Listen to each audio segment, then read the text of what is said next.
let's get some painting done today. Oh, nope. Well, a few hours have passed, maybe 2 or 3 hours. Maybe I'll paint now. Nope. I've been riding on a daydream.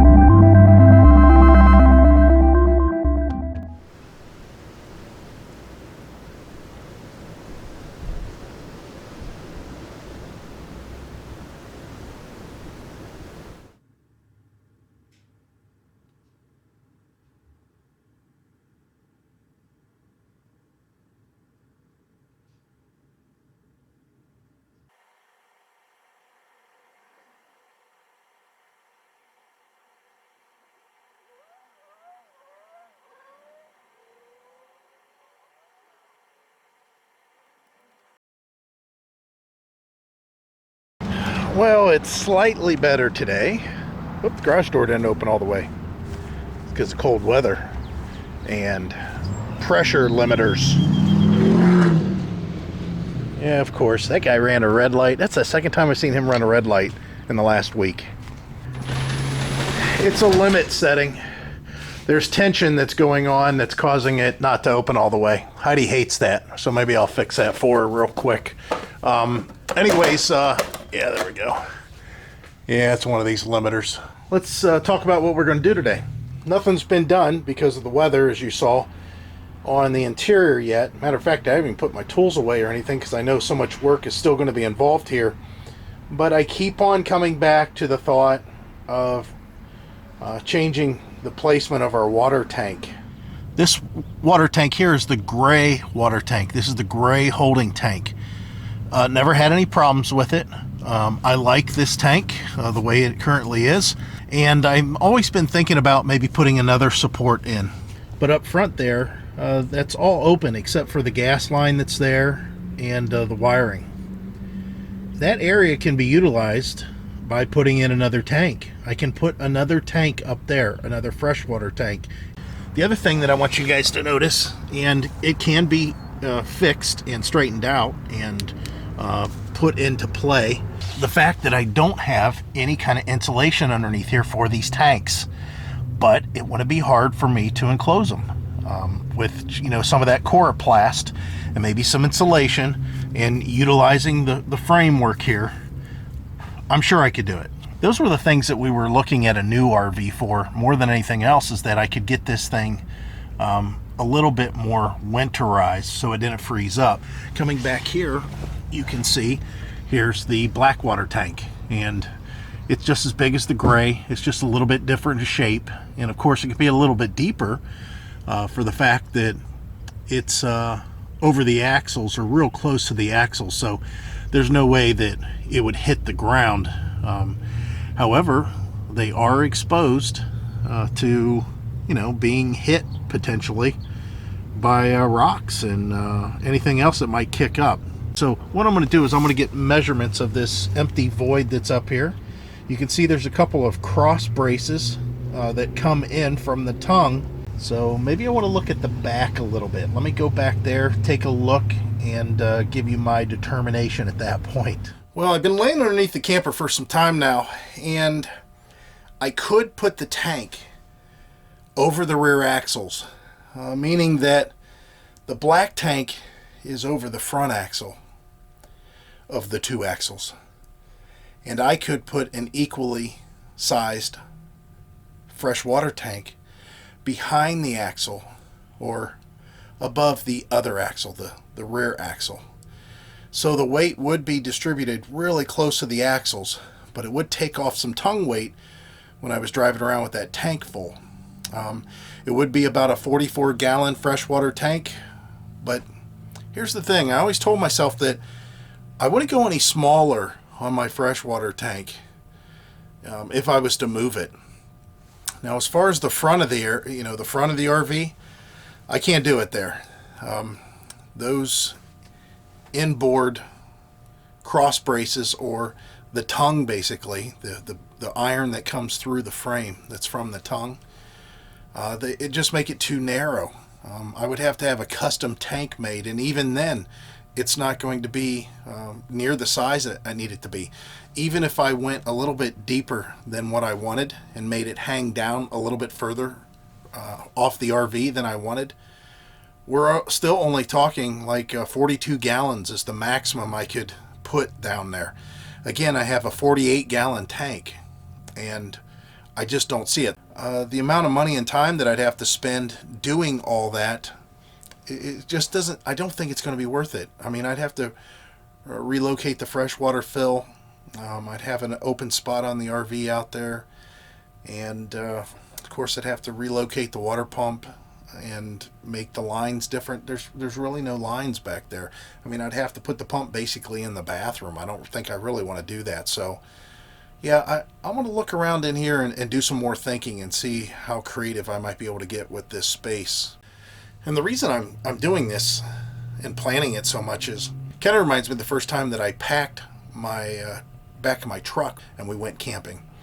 And after a couple of times, I got it pretty good. I got to where a lot of stuff fit in there. The first couple times, maybe not so good, but I'm a pretty good packer as far as furniture and stuff like that. I thought that I had the most efficient way of packing the back of my truck, carrying everything that we needed, until I had a revelation one day that, I was putting on my mopeds front to rear on the vehicle. And it's like, you know what, I can put them sideways in there. And boy, did that open up a lot of space that I didn't even think about. So I don't want to make that mistake while planning this area out. All right, just to give you guys an idea of what's going on in here underneath this couch. I went ahead and removed the couch so you could take a peek.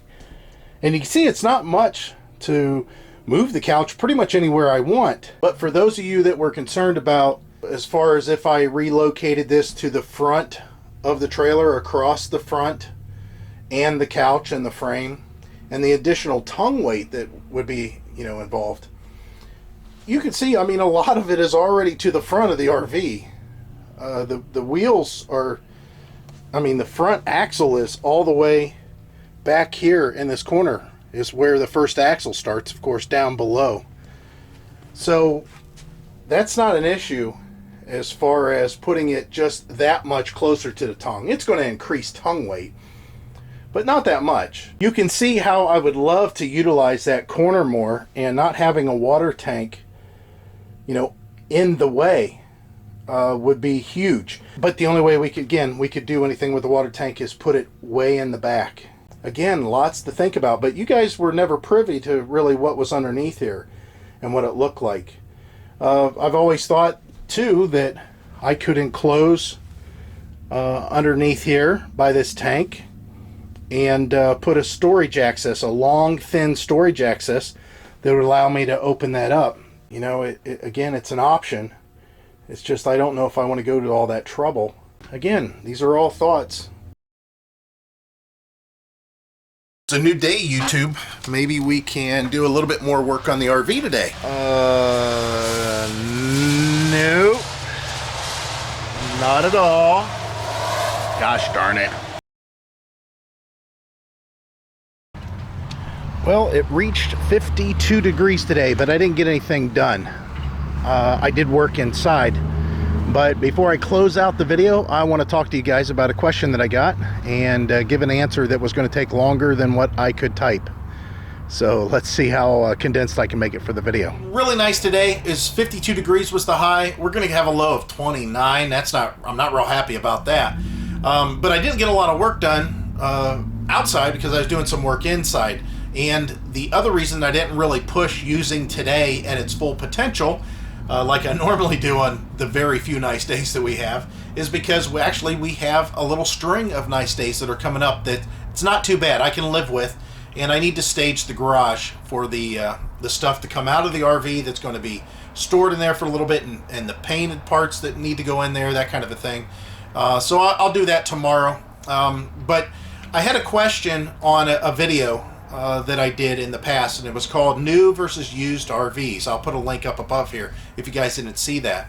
And that was just my opinions on new versus used. And because I'm talking about remodeling the RV, there's a lot of people that are like, well, maybe you should just go out and buy a new one and get what you want.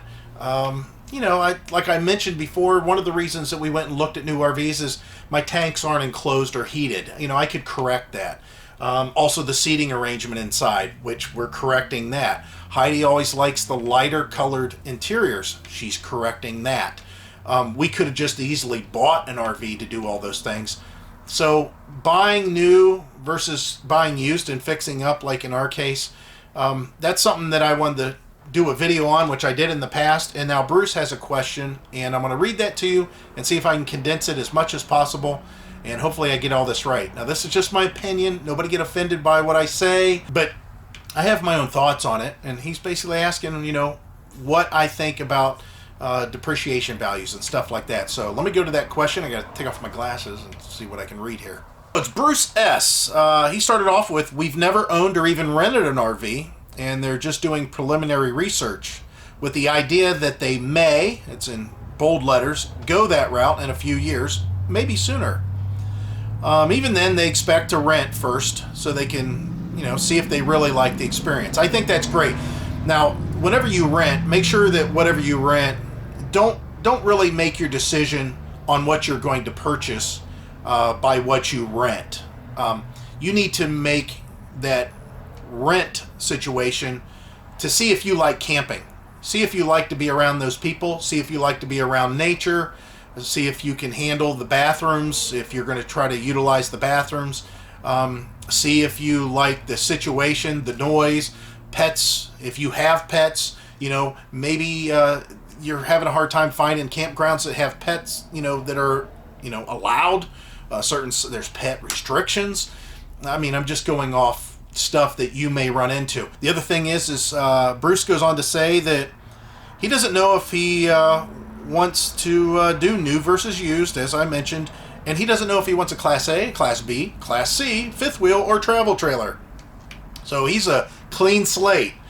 So whatever I'm impressing on this, I hope this doesn't get you too confused or upset Bruce or give you too many other decisions to make. But the reason that he's asking this is because I talked about my reason for buying used, and he says, oh, you know, one of only 8 of their last vehicle purchases, only one of them was used. All of them were new. One thing he talked about also was the depreciation. You know, it used to be, and he even says this, that, you know, 3 years old vehicles, once the lease was being turned back in or something, if you went onto a car lot, you could probably get a pretty good deal on that 3-year lease, you know, the 3-year-old car.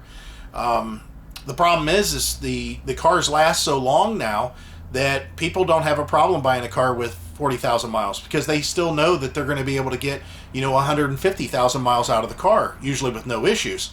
So the value of those 3-year-old cars dropped, but they didn't drop like they used to.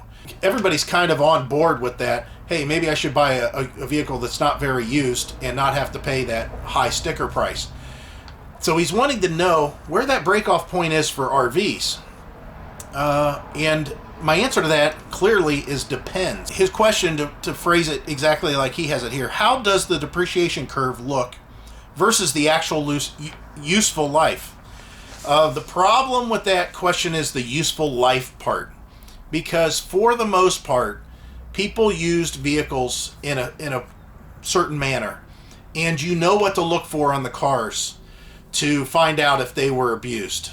Flood damage. You have all these accident report things. You have all kinds of stuff that you can look up and have tools to find out maybe what happened with that car that you're looking at, you know, looking to buy. The sad part is with RVs is it's really hard to determine what kind of life they had prior to you getting it if you buy used. The thing is buying new would rule all that out. So now I would have to think that if you don't have a trained eye, if you don't know how to inspect the RV well enough, you're probably, in your cases, you're going to lean towards the new. Since you get new vehicles, it sounds like that you like to have them new and you probably don't tinker on them that much. So you probably like to just go with a new RV for the same reasons. Now, the thrifty side of you, because you've said something about buying 3-year-old RVs, I'm sure you're saying to yourself, I'd really like to get something used, but maybe not too used. And that goes into the second question of, I wonder which type of RVs tend to be babied or at least properly maintained versus which types tend to be abused. So let me give you an example using something else entirely different. And that's something I know a lot of, and that's small engines. Harbor Freight sells a Predator engine that's like a 7-horse single-cylinder engine, and they sell it for $99. It is a Chinese-made Honda clone. A lot of the parts interchange with the Honda that it got cloned. Now, the original Honda engine that they cloned, that one runs about $300 to $400, depending on where you buy it.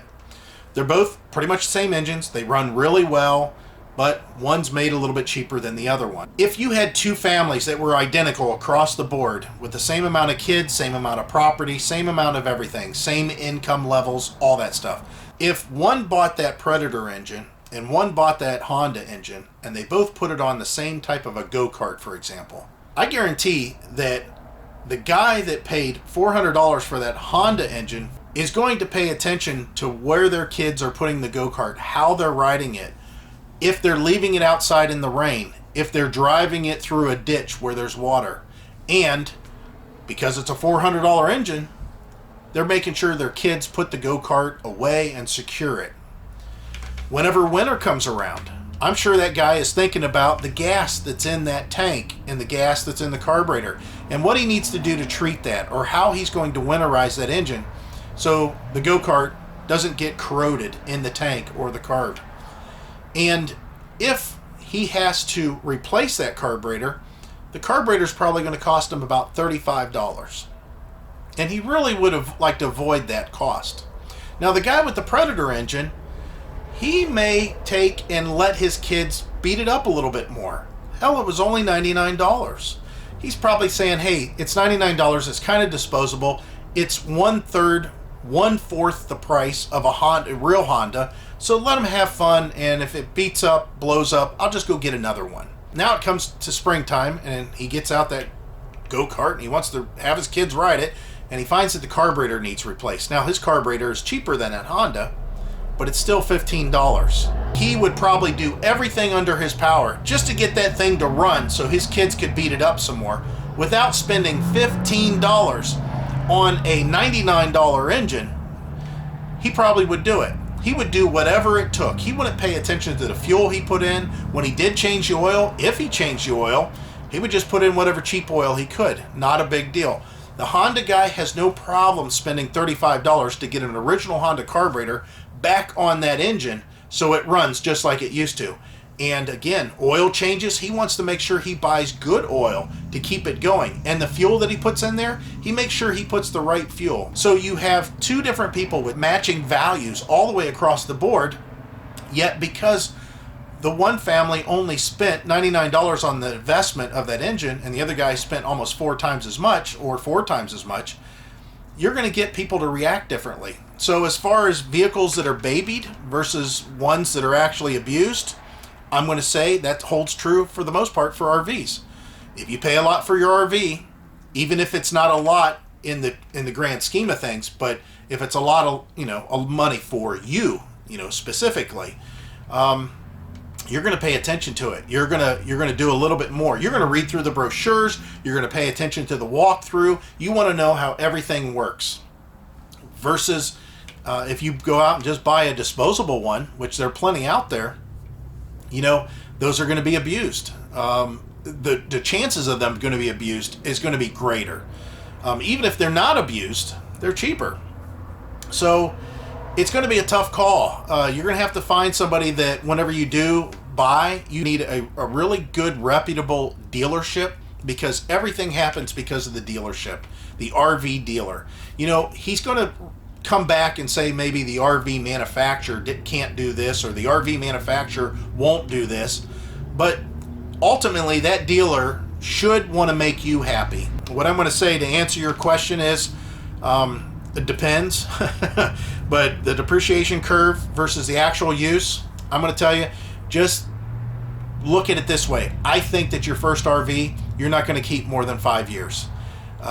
Even if you love RVing, you're going to say, you know what, I want to get something that's a little bit better, does this differently, I would like to have this a little bit different. You're only going to be able to experience that by getting it and living in it, camping in it. I think that you're going to only look for an RV that you might keep 5 to 6 years. Now, the good part about that is The RV industry growth is still going up, and I don't see that slowing down for the next 5 years. I really don't see the RV industry falling off a cliff in the next 5 years. So the fact that you buy an RV, that dealer is pushing a lot of product off his lot. If you take care of your RV, you should be able to get a really good value for trade-in. Now, if you're not trading in, you should be able to sell it no problem at the right time of year. You know, coming around spring, about this time right now, March, April, May, you're going to be able to pretty much dictate your price if the market is exactly like it is right now, which again, I don't see that really falling off. So I suggest you find something that you feel comfortable with all the way around. If you think you're going to be comfortable in a motorhome, go ahead and pick up a motorhome. As far as those go, the more expensive ones, people are going to take care of them better. If you get into like a Mercedes coach versus a Ford coach, I'm sure the Mercedes coach is going to get treated a lot better. But you never know. There's people that, you know, have more money than sense, and he may just abuse it. He may just run it to death. But for the most part, I think that whenever people pay more for a product, regardless of what it is, they have a tendency to keep an eye on it and take care of it a little bit better until their perception changes on it. But still, I really don't know any one brand or any one model or anything gets abused more than the others. Take that for what it's worth. Not knowing you personally and not knowing your taste or anything like that, I would have to say by what you said, you really are a thrifty person. The fact that you were buying 3-year-old or looking at 3-year-old vehicles for a long time and realized what a deal they were and the reason that they were a deal, and the fact now that you're getting into the RV industry and you're being very cautious, you're doing some research on it, I think that right now that probably a new one's going to be best for you. And the fact that you're going to be turning it in potentially in 5 years, like I say, 5 to 7 years, I think everybody kind of wants to change and get into something different anyways. You may want to just go ahead and find something that you just like. Of course, there's cheap ones out there, so whenever you do find one that you think you like, you know, obviously you've bought, you know, quite a few things over the years. You know, tell the guy you got to think about it, you want to sleep on it, and go home and Google the model. What you need to do on the negative reviews of whatever the product is, which there's tons of those. Everybody loves to complain about their stuff. Just go through and see which ones pertain to you. A lot of them, you know, they might say, oh, I keep on hitting my head on the air conditioner, I'm 6'5", that don't pertain to me, so get that comment going. Let's go to the next one. My air conditioner don't work over 120 degrees. Big deal. What are you doing out in 120 degree temperature? And of course it don't. They don't even know that it's only going to drop the temperature, you know, like 20 degrees from what the ambient air is outside.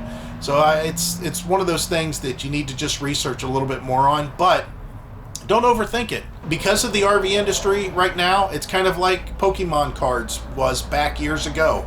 Everybody was buying and selling and trading them, and they were just everywhere. You could find them cheap, you could find them expensive, you could find all kinds of stuff. Everybody, that's all it was about, the Pokemon cards. The thing is that this fad, which is called the RV industry, isn't really a fad at all, and it's not going to go away. And there's so many units changing hands, and they're making so many different units, you know, hundreds of thousands of units a year, so fast. I would go ahead and just jump in, buy what you feel comfortable with, spend what you feel comfortable with, and try it out. Just try it out. But of course, first you need to find out even if you like camping. So that rent is a good idea. Go ahead and rent something first. I hope that answers your question, and I hope this didn't go on too long, guys. As always, I hope to see you out there. Bye.